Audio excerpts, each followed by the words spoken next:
Hello and welcome to another episode of Schlock Tactics, the movie podcast where we believe badder is better and aim to review the Turkish mockbusters so that you don't have to.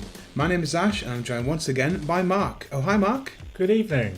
If you haven't heard the show before, what we do here is we take two films that are perhaps not so well made as others and we compare them with each other. We decide which one is the better or the badder film. Today we are going to be reviewing two films called The Man Who Saves the World and Rampage, aka Turkish Star Wars and Turkish Rambo. Now this is inspired by my recent excursion into Turkey. How was your excursion, Ash? Well, it was good. It was ups and downs. Obviously, the reason I went there was to find out where they filmed these films and to see if I could maybe have my own copyright infringed adventure as well. But yeah, I got food poisoning. My brother got food poisoning. He accidentally got lost on his 74-mile run and ended up doing 80 miles, so kind of more than anyone else. But then we also went up in a hot air balloon and we went on like a cruise in the Bosphorus. We stayed in Istanbul for a week, so I definitely got a lot of the country as well. Found out a lot about Turkey. It's the hair transplant capital of Europe. If you ever want a hair transplant, if you ever get to that stage, it's cheapest to go to Istanbul and get one. What a claim to fame. Also, nobody had a surname before 1934. Wow. It's completely illegal to badmouth President Ataturk, or he's no longer with us, but even if I were to slag him off now, I probably someone would hunt me down. So when did he die?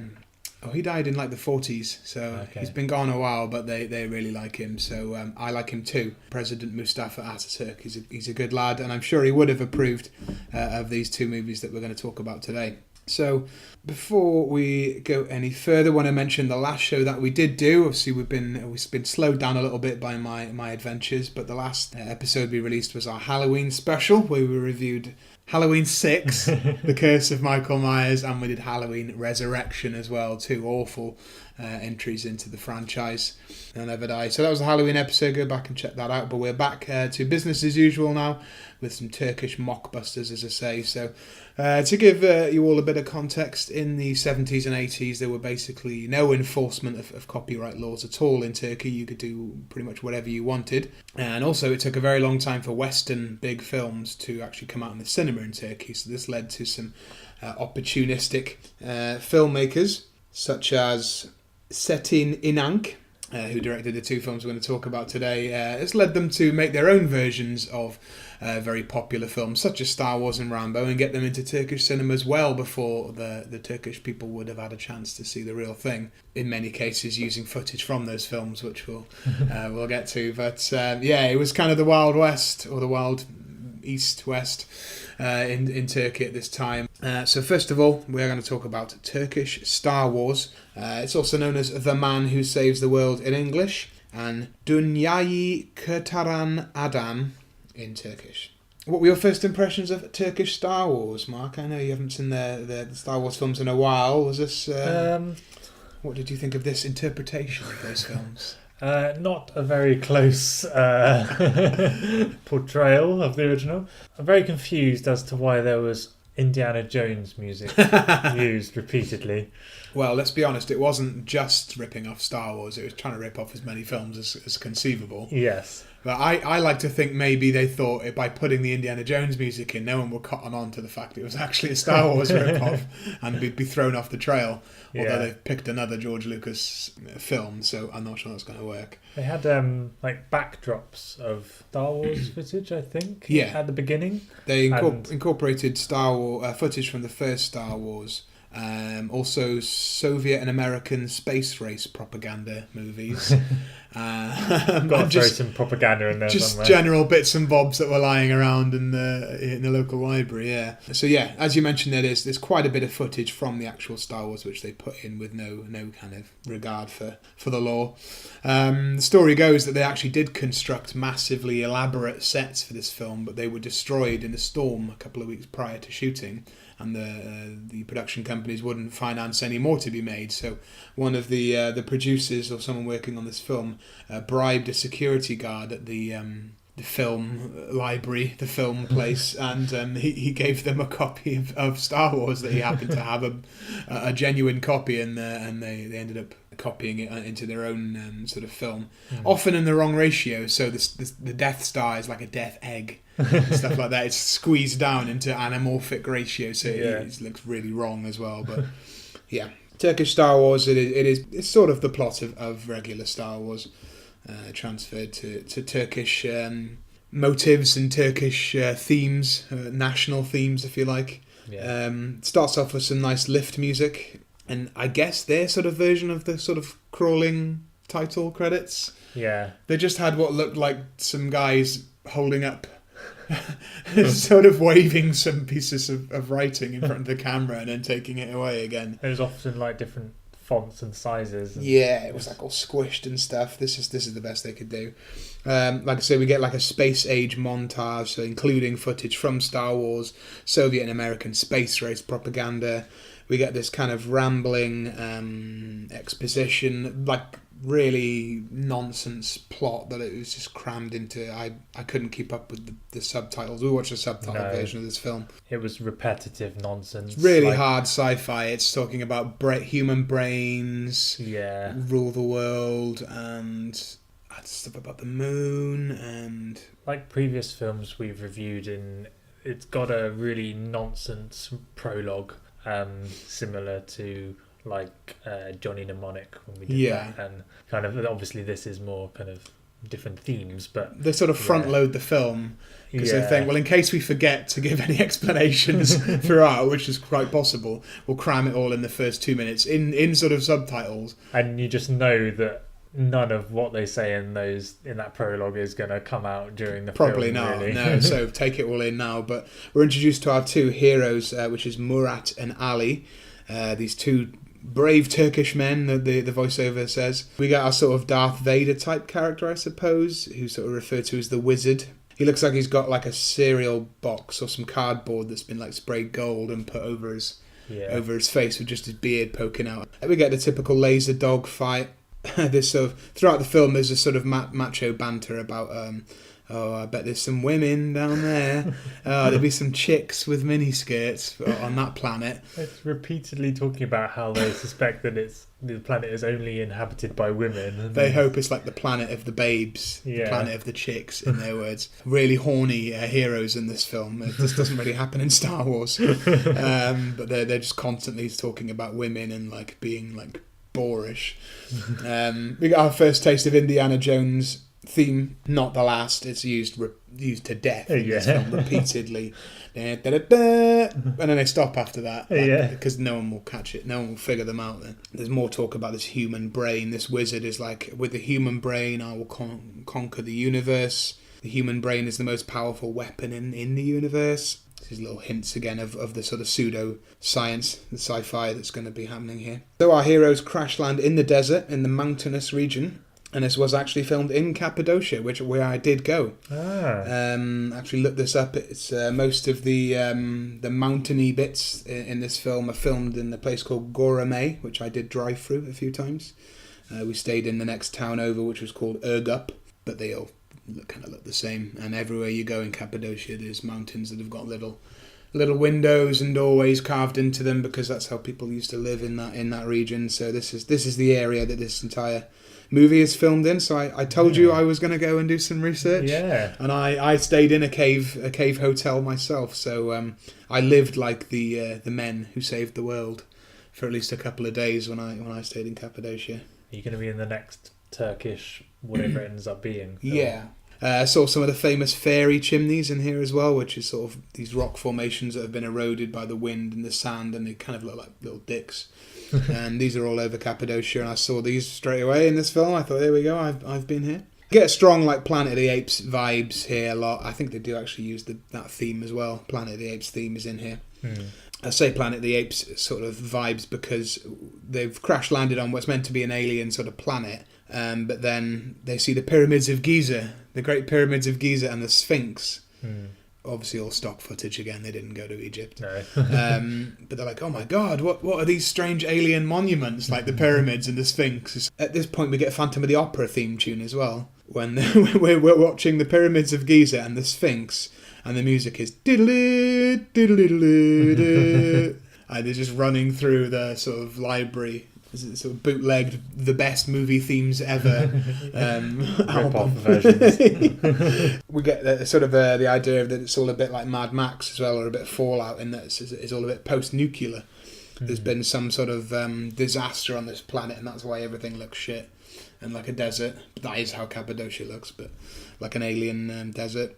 Actually, my tour guide in Cappadocia told me that they were considered for Star Wars. George Lucas did come and check out Cappadocia and considered setting some of Tatooine there, but he eventually settled on Tunisia. I've also been to as well, so I've been both to the filming locations of real Star Wars and Turkish Star Wars. Now, this is one of the funniest gags early on in the film is where I think Murat says to Ali, "Why don't you use your famous wolf whistle to attract the women, these women that they believe must be here somewhere?" And he does the wolf whistle, and Los's skeletons on horseback arrive, and he says, "You whistled wrong! You fool! You were meant to do the topless women whistle, and you've done the skeletons on horseback whistle. Like, you idiot!" Yeah. They're probably quite similar. He's probably just mixed them up. This is our first taste of the sort of the violence, quote unquote, in this film, which are quite different levels of violence in these two films. In this film, it's very cartoonish. It's sped up as well to give it that kind of slapstick vibe. So they speed up all the fight sequences in this film. In both films, there are these noises that are super stock, over the top. Yeah. Like video game kind of attack noises. Some of the editing in both of these films is appalling. Well, even if you don't know anything about film editing techniques. Well, it's the mark of a bad film. We always say this. Yeah. But did you know that Turkish Star Wars was originally 2.5 hours long? Really? And they were told that this was too long. Well, yeah. I was clock watching the whole time I was watching this film. The director was told this was too long for a mainstream, Turkish audience, so you need to cut an hour, which they did. So we got down to, I think, just under an hour and a half. Yeah. Imagine being told you have to cut an hour of a film. To be honest, he didn't really cut an hour. He just sped up a lot of it and cut it that much quicker. So he cut out all the messing about. This is why this film goes a million miles an hour. How can I avoid cutting scenes? Well, let's just speed them up. Let's just go at like ×4, ×5 speed, which is sort of what he did. Well, there's a selection of beasts on this planet. There's sort of monsters, there's robot sort of soldiers, there's like a big clunky, like Lost in Space robot. Is it Robbie the robot? Is that kind of character? Some really funny people in just like rubbery Halloween masks. Every now and then it cuts to them and they just sort of lean forward right into the camera and go, yeah, be like an extreme close-up of them. It's like whoa. Yeah. It was kind of scary. They have a little gladiator arena, as they always do in the post-apocalypse, you know. There's a robot that's just like throttling a child for ages. He's just like holding this child up by his neck and all blood's coming out. Lots of sped up fighting here, some swords and stuff. It's pretty cool. After this arena clash, our two heroes just sort of come into this cave and start to recover. Our love interest is introduced. Who is this blonde girl who has eyes for Murat, and when I say has eyes, that's all she has. She doesn't say anything. that's the entirety of their romantic foreplay or courtship here. It's just her looking, smiling sheepishly, and him looking back. I mean, pretty awkward sexual tension. This goes on throughout the film. Just cuts to this blonde girl looking at him. She's apparently mute. There's some clunky, weird exposition again about the 13th tribe. They're the tribe that will save the world, or they're like a historically heroic tribe. And then Murat and Ali go, but that's the tribe that we're descended from. Oh, okay. So they're the chosen ones. We see sort of weird scenes of the wizard without his little cardboard mask on, and then with his mask, and he's sort of interfering with the area here.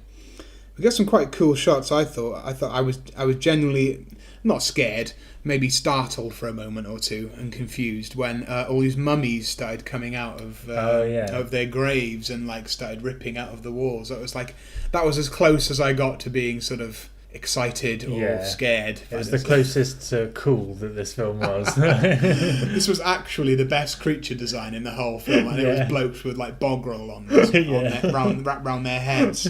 That was as good as it got. Yeah, this place that they're staying in, I went down when I was in Cappadocia. Went down into an underground city as part of the day tour that I went on. I went sort of 3 or 4 levels down into this city that apparently went down for like 8, 9, 10, 11 floors. And like Christians used to come and hide in these places when like barbarians and stuff were coming from the surrounding countryside. And I'm pretty sure this is one of the places where they are, because they push these massive like stone wheels in front of the doors, and that's what they used to do in these underground cities when they were hiding from people. Turkey is the capital of underground cities and hair transplants. I wouldn't be surprised if our leads in this film had maybe some hair transplants as well. It didn't look like their own hair. No. But I'm pretty sure they're using one of these underground cities that I visited. Yeah, so some of these mummies sort of turn fuzzy as well, and you get different colours. This starts a sort of pattern in this film of the monsters being like blokes wearing onesies. Yeah. Like fluffy bear costumes, like mascot costumes. There's just left over from other films, or left over from, I don't know what, kids shows. And the protagonists like rip their arms off and start beating them with them and stuff like that. Like karate chop them. Yeah. A lot of karate chopping. Yeah, some of these monsters just look like Teletubbies. Like, it wasn't very scary. No. So you've got the mummies, and then you've got these blokes in like furry onesies next to them. There's quite a funny bit where the wizard is sort of lying down and he's drinking blood, but he's drinking it through a curly straw that's coming from some of the blokes that have been killed by mummies, and the blood is just filtering down this curly straw until it gets to him, and that. It cuts from that blood in the straw to like straight onto this training montage. This was the bit of the film I actually have seen this film before. Shout out to Hellfire Video Club and the Cube Cinema in Bristol. They put on this film at the Cube Cinema many years ago. This was the first place I saw it. Also, shout out to Bristol Bad Film Club, who I think put this on recently. Ironically, I think while I was in Turkey. But the bit I most remember, even though it was about 7 years ago, was this training montage. I think probably people have seen this on YouTube. I'm sure you can find just this montage. It's so out of place. I know they're in the middle of the desert and all they are surrounded with is rocks, but this training montage consists mainly of hitting rocks, lifting rocks, swinging rocks, and most importantly, tying rocks to your legs. Yes, jumping around with rocks tied to your feet. This will come up later though. And kicking rocks into other rocks, and then they explode. Why do they explode? Yeah, some of the rocks do explode. Yeah. I don't know, geologists can maybe tell us what type of rock explodes on impact with other rocks. But this comes in handy later on. It does, yeah. All of this does. Obviously, they're preparing, but particularly being able to jump quite high is what they're preparing. I mean, our heroes mainly their weapons are mainly rock based. We get some more shameless inserting of Star Wars footage. The Mos Eisley cantina scene, seamlessly spliced in with just our heroes having a drink in a cave as well. You can see side by side the creature effects from Star Wars, which was made 5 years prior to this, and again the fuzzy mummies that are in this one. And of course, just like Mos Eisley cantina scene, there's a disagreement, some falling outs, and some scrapping again. The wizard appears. This is quite cool. The wizard appears like on a table. And when he appears, they do like a red filter over the lens, but they kind of wipe it like they do in Star Wars. Yeah. So this actually felt kind of Star Wars-ish, because no other films do the wipe, do they? Only Star Wars really does that. In recent memory, but they do this wipe of this red filter when the wizard appears, so everyone is like under his transmission, under his spell, which I thought was actually a cool effect. I applaud them for putting a bit of red plastic in front of the screen. It worked in this instance. The wizard sort of invites them to his palace. I think he's sort of after their brains, maybe. Again, you see a human brain in a box. He opens this box and he has a golden human brain, which will come up later again. But this is sort of the key to taking over the world, the universe. There's another fight sequence. A lot of loads of mental editing. It gets quite bad at this point. Again, this is where they've been told to lop an hour off their run time. So right, okay, no problem. We'll cut out anything that isn't someone punching someone else or karate chopping someone. Any kind of dialogue by this point is not needed. We know where we're going. This is the bit you mentioned earlier where he rips off a monster's arm and starts like stabbing him in the throat with it, which was genuinely really quite enjoyable. Lots of karate chopping.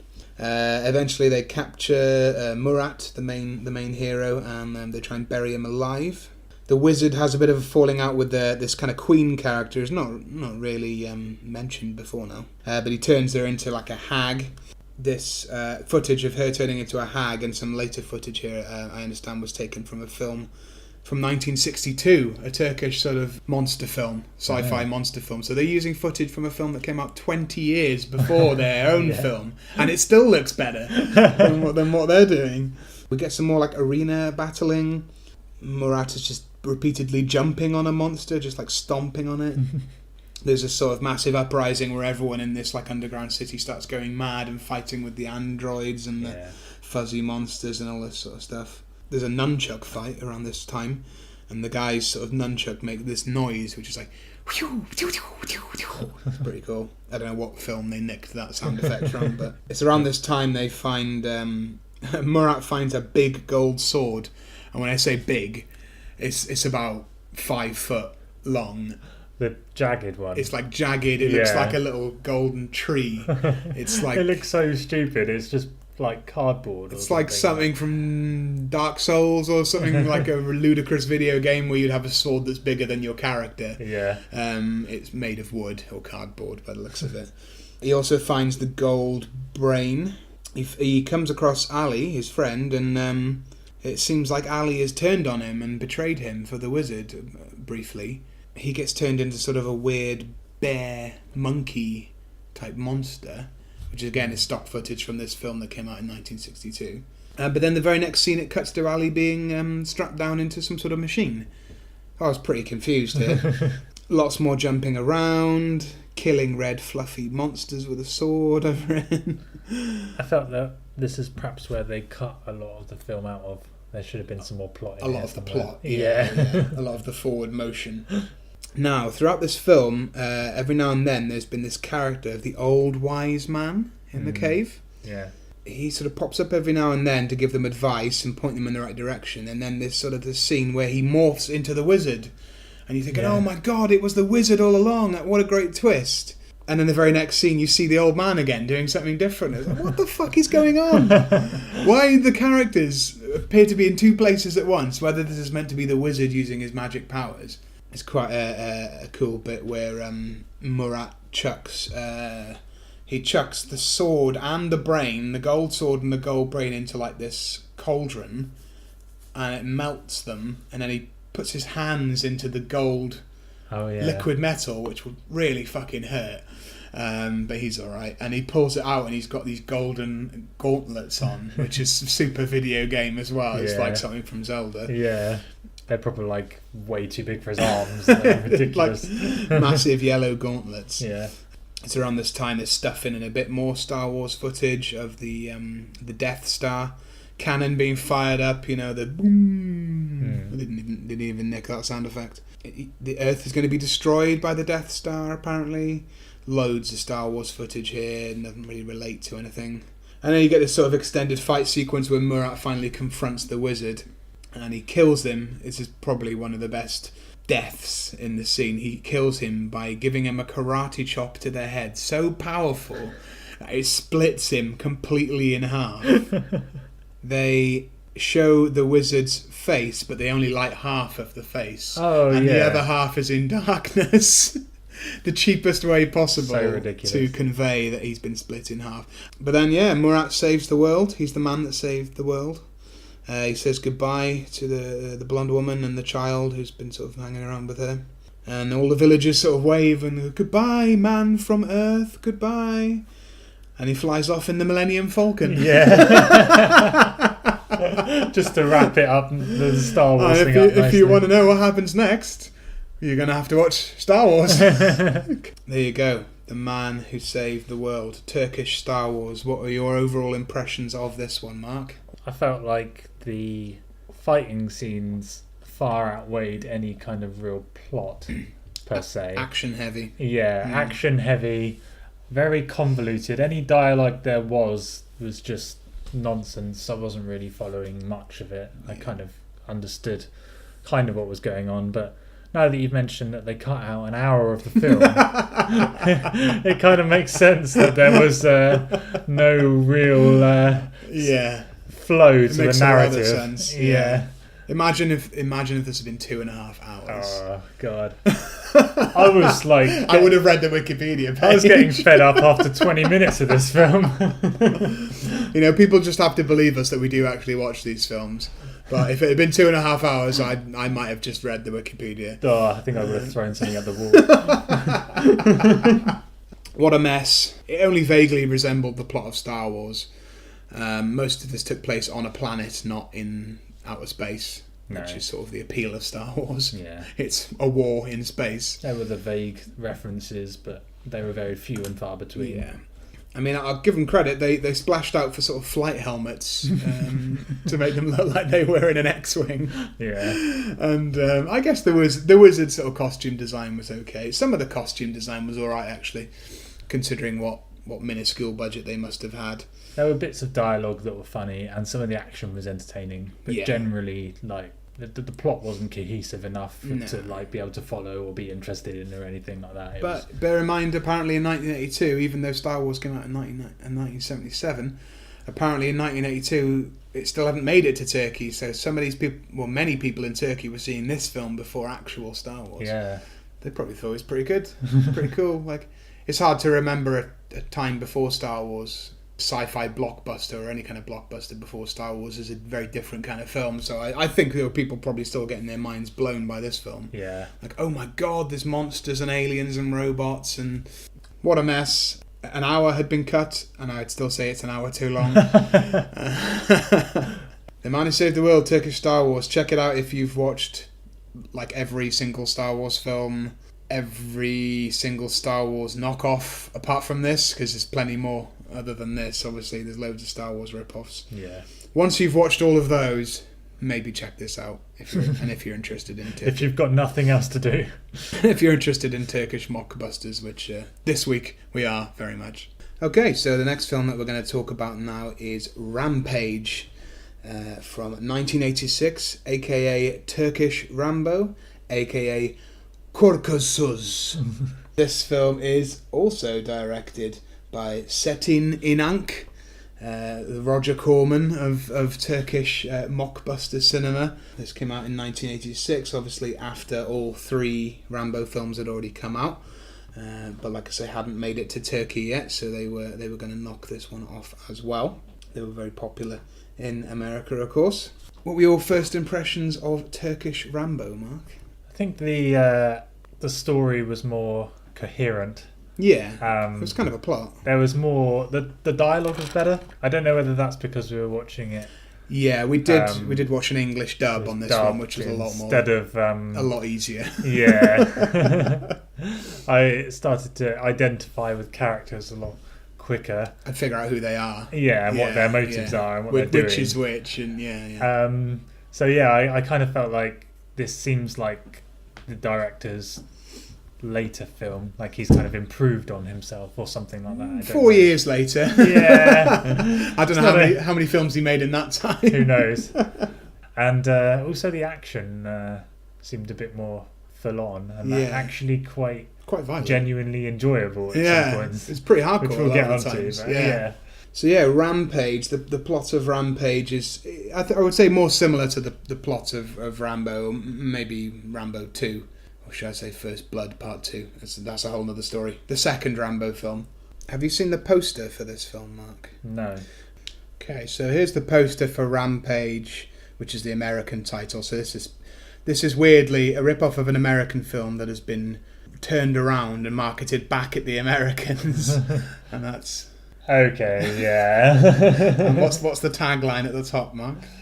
Get Ramboned. Which out loud sounds weird, but they've that's spelled R-A-M-B small case O-W-N-E-D big case. So you're getting owned by Rambo. You're getting Ramboned. So we open up in the mountains here again, sort of Rambo-type military music. We get some talk of some mountain bandits that are in the area, and there's sort of a guy with a mustache that's sort of driving around in quite a crap-looking car. But apparently that's a really good car, and he's a rich businessman, which I didn't pick up on. I have to say, when I was in Turkey, I saw some absolutely terrible cars that should not have been on the road. Things that were like rusted and doors hanging off, and like I didn't see many, or certainly not in Cappadocia in the countryside. I didn't see many fancy cars, but this is one of them apparently. There's a bandit attack, and this businessman is kidnapped. We then cut to a sort of local military prison, and we get introduced to our Rambo, which this character's name is Serdar. So he's not called Rambo or anything like Rambo, he's called Serdar. And they tell him that he's off to court, and they're going to put him off to court in this truck with two of these kind of bandit guys. To be honest, this isn't the plot of Rambo, but at this point, I thought even a blind man could see that this was a plant. That this guy was not, this Rambo character was not actually a criminal, and that he was being deliberately placed into this truck so that he could break out and infiltrate. I figured this out in minute 3 of the film. None of the other characters ever figured it out. So of course he goes in the truck with these two other criminals, and Rambo ends up hijacking the truck and killing very nearly everyone involved, which is a bit harsh. When we learn straight away he's a badass. He only cares about himself. Like the real Rambo, at least in the first film, a little bit in the second film. He's a broken man. He doesn't care about his country or other people. He's a killing machine, and he's got problems. Obviously, I'm assuming this guy wasn't in the Vietnam War. Maybe he was in some other war. He joins these criminals in their home. They eat bread really loudly. I don't know why. This female character is introduced. Nobody mentions her name again. Women aren't that important in these films.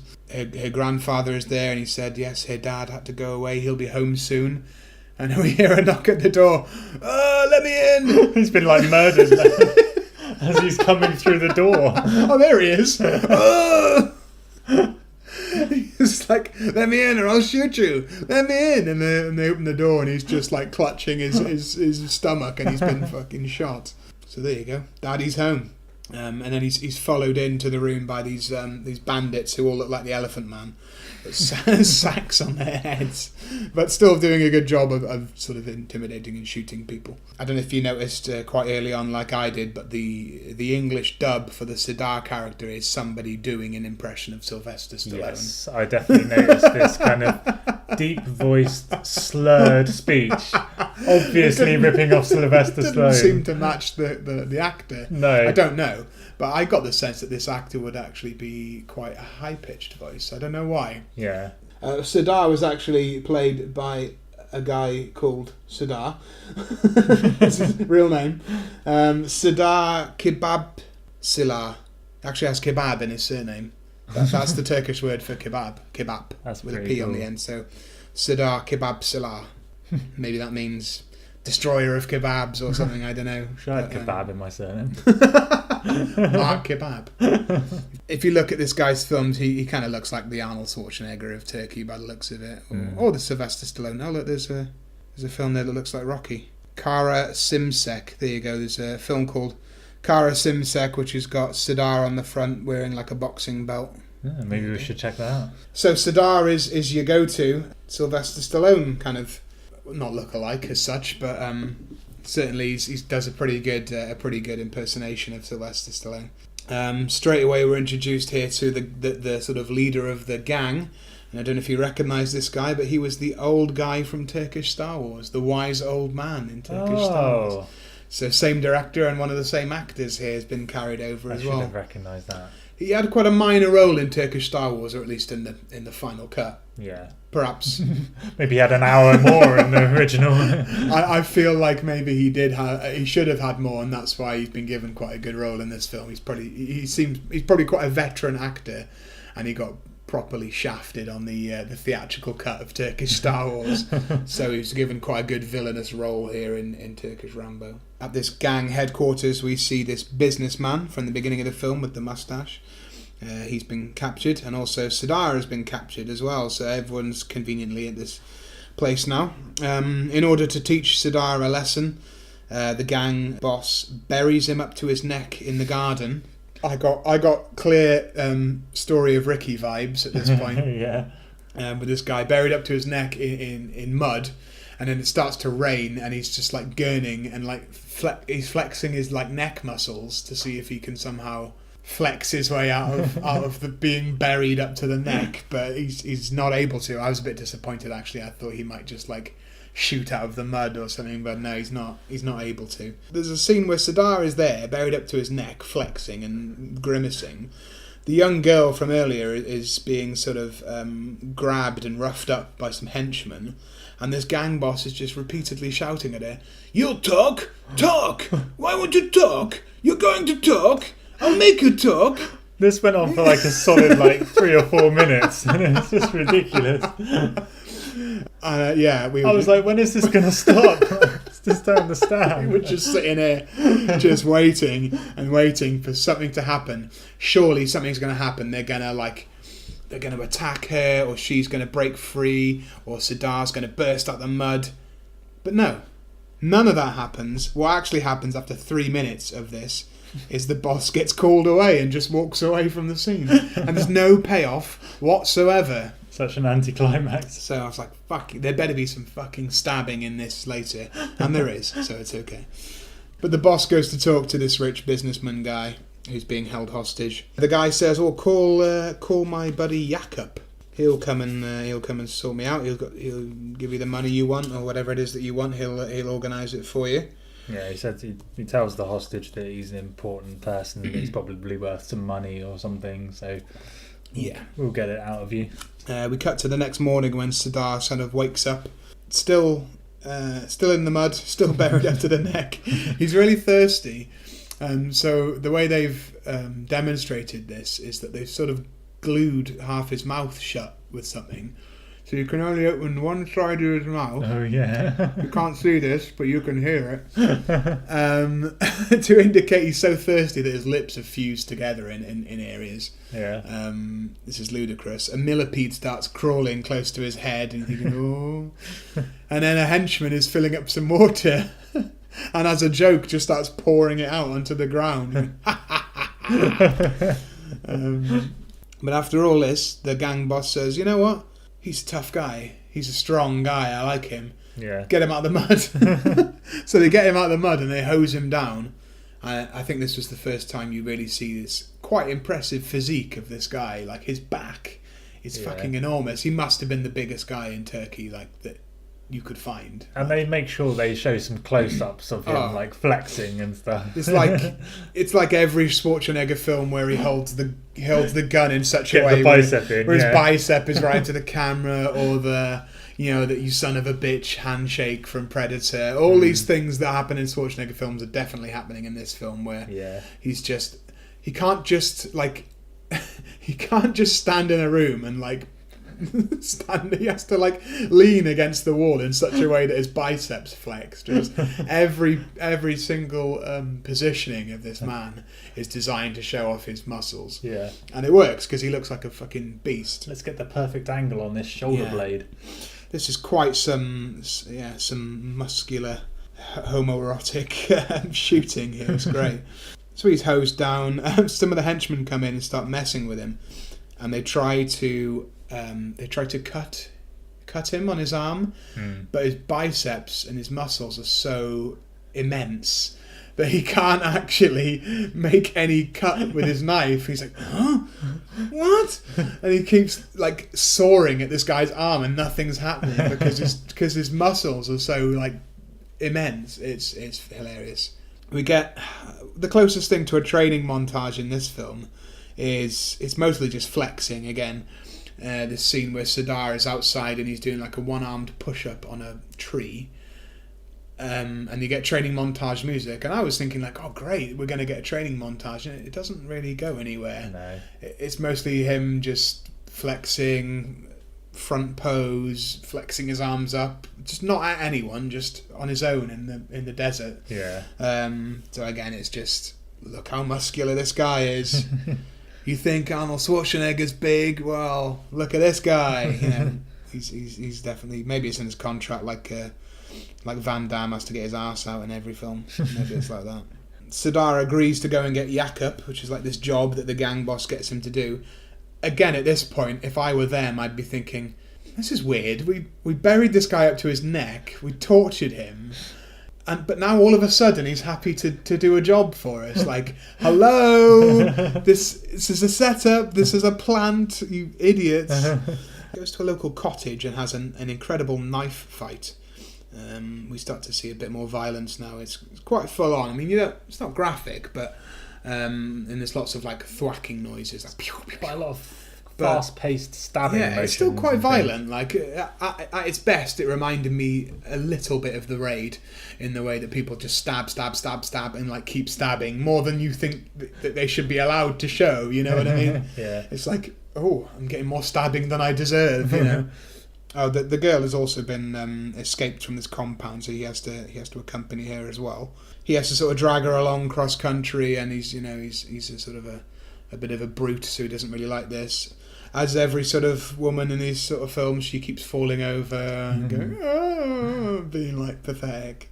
There's a bit where they have to jump maybe 2 foot from one rock to another, but they're like, it's really dramatic, and the tension's really ratcheted up. There's this random flashback. Yeah. Now, I thought this was quite good because I think we've mentioned this on the show before, but it's sort of a premonition of the scene in Cliffhanger where Sylvester Stallone is holding a woman over a gorge, and he accidentally drops her at the beginning of the film, and then later in that film the same thing happens and he has a flashback and he doesn't drop the person. Yeah. This is exactly what they do in this film, but about 6 years before Cliffhanger came out. So this is, I thought this was weirdly predicting. Yeah. It's weirdly predicting a Sylvester Stallone film that hadn't come out yet. Yeah. They're ripping off stuff that hasn't come out yet. Fair play. But yeah, exactly the same thing happens in Cliffhanger. He's holding this woman over a gorge, or it's probably less impressive than the one in that film. And there's a flashback to when he was in the army. Again, I said it all along, this guy is definitely in the army and he's been sent to infiltrate, and still people aren't cottoning on to this. But we see a flashback of him struggling to hold a soldier, and he ends up dropping him, but he saves the girl, so it's fine. There's a weird sequence where he's sort of cooking some meat on a stick over a fire. It's not clear at all what this is, what kind of meat this is. It's just, this has been cut out. They could have cut out a minute of, or maybe 30 seconds of the scene where he's shouting in the rain and shown an animal being captured, but no, that's not necessary. They're eating random animal on a stick. So strangely soft music as well. It does get romantic, yeah. Well, the music does anyway. There's a sort of a touching scene where he's eating an animal off a stick, and then he tears off a tiny little sliver and hands it to her, and then goes back to like ripping it off with his teeth, which I thought was funny. Again, romantic music, and she's like, "You're going to leave, aren't you? I know that look in your eye. You're a man who's always on his own. You're like a lone wolf. You're going to leave." He grabs her by the face and teases that he's going to sort of give her a kiss, but then kisses her on the forehead. Yeah. So Sidar's he's not a kiss on the first date kind of guy. he's teasing her a bit. There's some very similar fight sequences again. Lots of punching guys so that they end up rolling down a bank of slate rock or like loose rock. Some of the punches were ridiculous. Just punching the same person in the face about 20 times and they're still standing up. Yeah, I thought he was like superhuman. Surely he should be able to take 20 punches, but his enemies shouldn't. Like surely 2 or 3 from him would be enough. But lots of people just endlessly rolling down a bank. Yeah, reminding me of Hot Rod, just endlessly falling down a hillside. I just wrote so much punching. like you say, he punched a guy 10 times, and you thought, oh, this is a bit much. Then he punched him another 10 times. Then maybe a bit more. Then a headlock. Then, like, he punched this guy in the chest, like, so many times that his chest started to, like, bleed. Like he had internal bleeding from being punched so much. And I just thought, like, in Rambo, there were, like, guns and stuff. Like, this guy hasn't really used a gun yet. He's just punching the shit out of people. But to the point where it takes a long time to kind of take him down. I thought this was a bit tedious, really. It was quite entertaining, but then just kind of went on a bit long. Went on forever. At some point here, the girl tragically dies. I can't even remember what happens to her. Yeah, it's all a bit of a blur here. He goes back to the gang and they put him back in the prison cell again. What the fuck? And then it's revealed, at long last, oh my God, Sadar is in the Turkish army. He was never a criminal. What a surprise. He was an army commando. Oh my God. As if fucking no one was able to figure that out until now. Yeah, what a shock. The rich businessman blows the whistle because he says, well, actually, I'm in the army too. We're all in the army. And we've come here to take you down. As soon as he reveals that Sadar is in the Turkish army, he immediately starts punching his way out of his prison cell through wooden pallets. It's not a very secure prison cell, is it really? And here we get the sequence that a lot of people probably will have seen. The famous rocket launcher. Oh, yeah. That's amazing. Now, the first thing I noticed about this rocket launcher is initially people are using it indoors. Like, Sadar is on the stairs and a henchman comes in and points the rocket launcher up a stairwell. It's like, you idiot, what do you do? You can't fire a rocket launcher indoors. Like, anyone who's played any video game will tell you that's not a good idea. You're going to die. You'll kill everybody. Yeah. But this rocket launcher is fine because basically you pull the trigger and it goes like, it falls like a couple of inches onto the floor. Yeah. And then it cuts to a completely different area of someone like chucking it into the ground and then it explodes. Like it must have been a real pain in the ass to put all of this together. They definitely removed the launch from rocket launcher. It wasn't launched. You never. It was like a rocket dropper. Yeah. And you never see it travelling through the air. Just you see it falling off the end of the falling off the end of the rocket launcher, and then you see it landing in the ground. Or sometimes you don't even see it landing on the other end. You just see it falling off the rocket launcher, cut to an explosion. You can just assume that a rocket has launched through the air and it has connected. Just trust us, it has, all right? It's crazy. These last 10 minutes is like him wandering around this encampment, just randomly finding rockets on the ground wherever he goes. So, because obviously he's not wearing any sort of bandolier or anything, and he's not going to any kind of crate or ammunition store. He's just fires a rocket, runs over to another part. Oh, there's another one here. Fires that one. Oh, I haven't got a rocket now. I'll just have to hit people with it. Oh no, there's one there on the ground. Why are people leaving like live rockets on the ground throughout this camp? That seems like it could go wrong. But yeah, massive gunfight. The army storms this compound. The gang boss ends up getting killed by the rocket launcher, of course. Not directly. A rocket goes off near him, and he gets a bit of a bruise on his face, and then just sort of like goes and dies. Then we cut to a sort of a square in some sort of city, maybe in Ankara, the capital, and it's revealed that of course, Sadar, he was never a criminal. We created fake murders so that it would look like he was a criminal.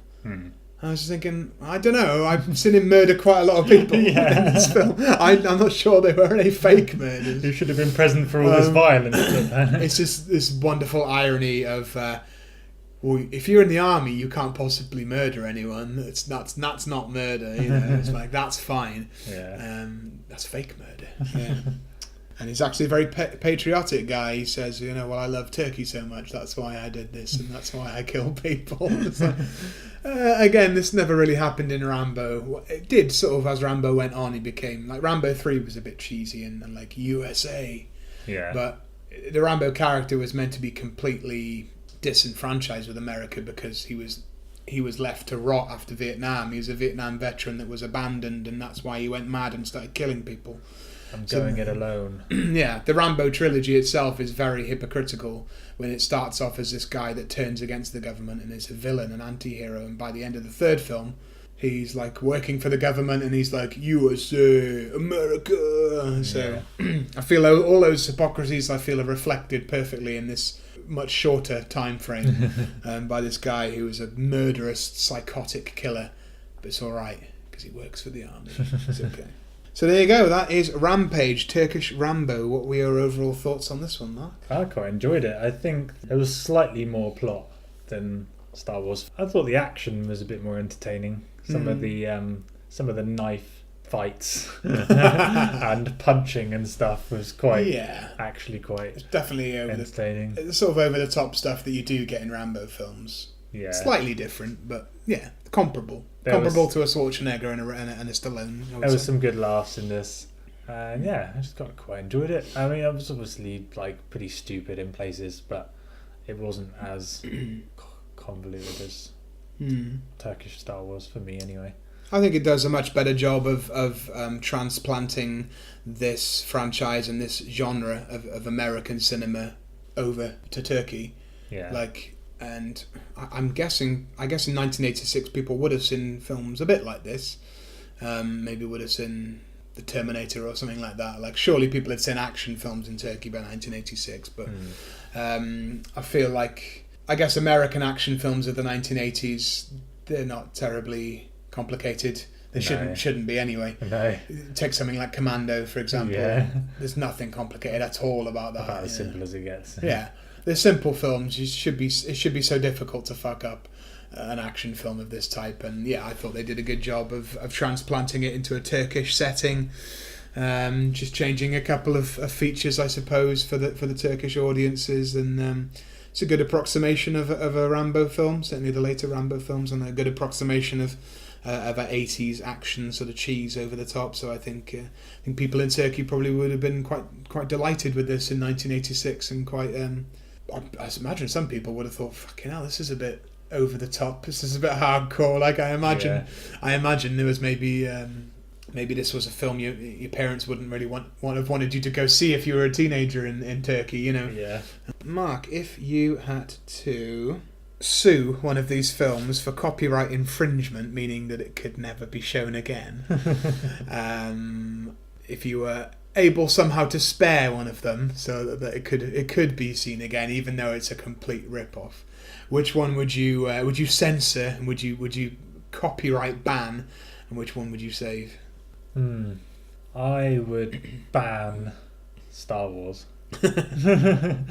Even though to be fair, it features footage from Star Wars, so there's no ambiguity of the copyright there. Yeah. Even though it seems like Star Wars is going to be the more popular out of these two because it's just the bigger franchise. Yeah.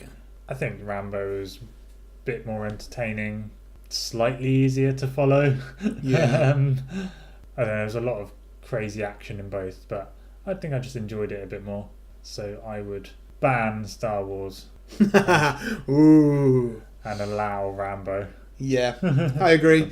Turkish Star Wars was just all over the shop, trying to cram so much into such a shorter time, and trying to rip off several films at once. Like, just check the list of the soundtracks that it illegally samples, like Raiders of the Lost Ark, Flash Gordon, Planet of the Apes, Silent Running. It tries to rip off as many soundtracks as it does other things. Just could.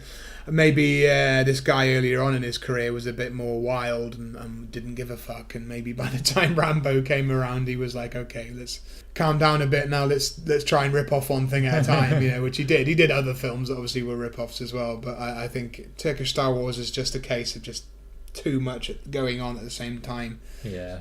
Couldn't decide what they were actually trying to approximate for the Turkish public, and I'm sure the Turkish public were pretty confused when they saw Turkish Star Wars. So Rampage is a very good a port, let's say, a Turkish port of a great American franchise, and it kind of retains the same feel as Rambo, retains everything that's kind of good about those franchises, just in a slightly more shoddy way. So yeah, I agree. Turkish Rambo is the better bad film here, and everybody should go out of their way to see it, and particularly the English dub version, which recommendations.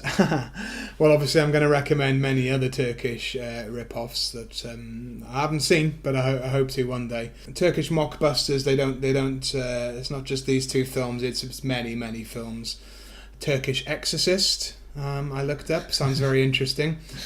There's Turkish Star Trek, there's Turkish Avengers, and two films that I was very interested in, and maybe we'll do a future episode if you guys really want us to.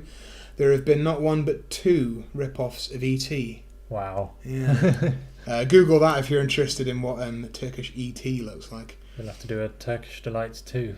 Yes, if you people want us to do more Turkish mockbusters, let us know, and we might do Turkish ET, or the two different ones, and maybe put those against each other. So yeah, just Google it, Turkish mockbusters. You'd be lucky if you can find these films to watch, to be honest. Turkish Star Wars is on YouTube. You can find this with English subtitles. And Turkish Rambo, I actually found this English dub on somebody's blog, who I want to give a shout out, because I couldn't find this at all on YouTube with an English dub, and I didn't really want to watch it entirely in Turkish.